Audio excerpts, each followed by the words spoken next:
On a tout le temps cette peur en fait d'être agressé, d'être insulté. On a l'impression qu'on ne peut plus faire confiance à personne.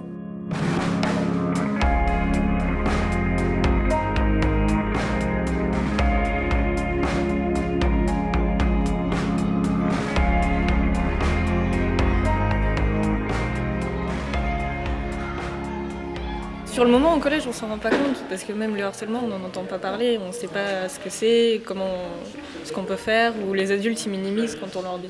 Les gens, ils pensent toujours qu'on est des enfants, du coup, ils pensent pas à nous expliquer tout ça, quoi. Ils pensent qu'on est trop innocents pour être aussi méchants, quoi. Mais c'est pas vrai. On est vraiment horrible. Bolos, Connasse, puceau, sorcière, Trisomique, fils de pute. sale chienne, t'as pas d'amis.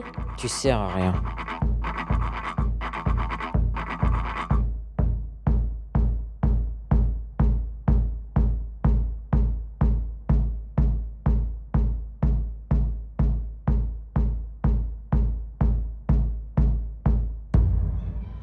Quand on voit la jeune fille qui avait 15 ans, et quand on a 15 ans aussi et qu'on se dit qu'elle sort du collège et avec tout ce qu'elle a pris, on se dit qu'on est passé à côté des choses et qu'on l'a pas vu ou qu'on voulait pas le voir des fois.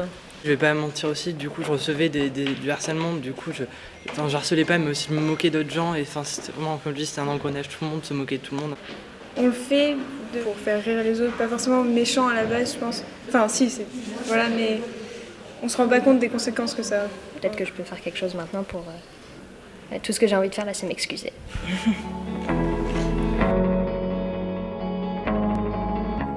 Plusieurs fois, nous avons alerté le collège, plusieurs fois nous sommes intervenus.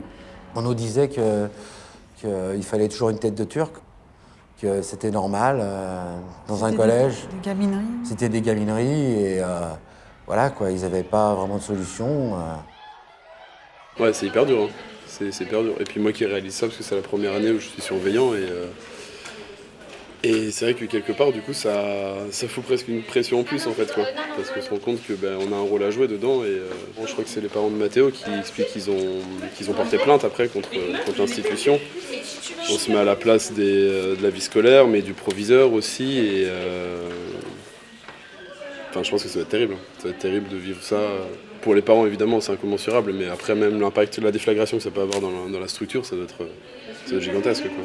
Moi, j'ai ressenti une espèce de pincement au cœur ou une interrogation en me disant mais est-ce que je ne suis pas passé à côté d'un problème ou est-ce que j'ai été suffisamment vigilant? J'ai l'impression que c'est mon corps professionnel qui est en défaut et j'y participe. Mais je voudrais, en tout cas, quand je fais un examen sur moi-même, ne pas me dire que j'ai été déficient.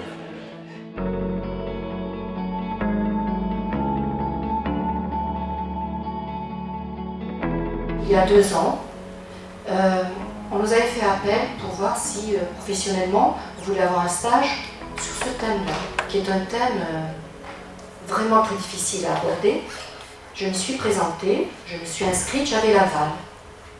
Et puis, n'ayant pas de réponse, je m'en suis inquiétée. Et j'ai interpellé mon inspectrice. J'entends toujours la réponse.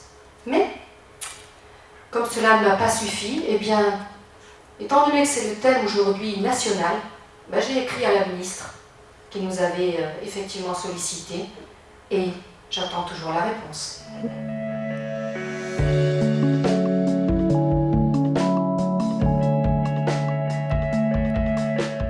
Je trouve ça bien que ce soit pas seulement aux parents ou aux éducateurs, mais que ce soit à nous tous qui en prenions conscience.